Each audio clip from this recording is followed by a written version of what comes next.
Hi there, Lady Ember here. Thank you for tuning into this episode of Tips for Magical Life. Today, we are talking about lowering your tolerance to stress.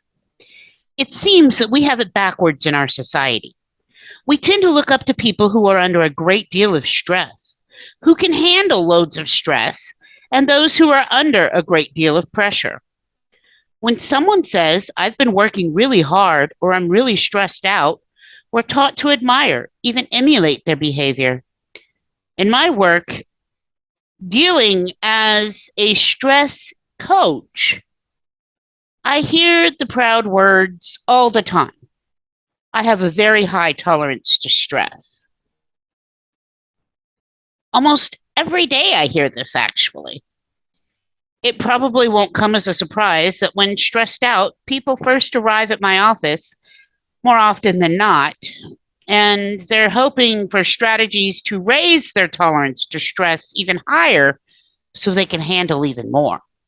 Now, that to me is just backwards.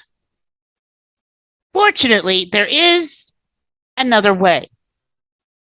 You see, there's an inviolable law in our emotional environment that goes something like this.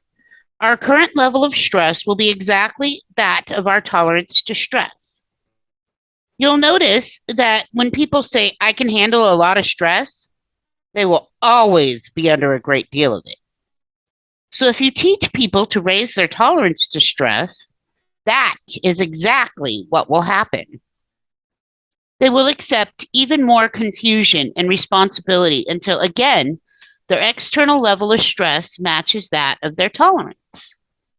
Usually, it takes a crisis of some type to wake up to a stressed out person and have them realize their own craziness.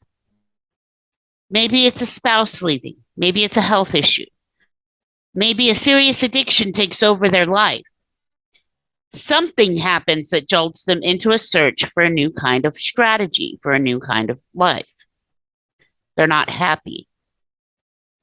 And I know it may seem strange, but if you were to enroll in the average stress management workshop, what you would probably learn is to raise your tolerance to stress.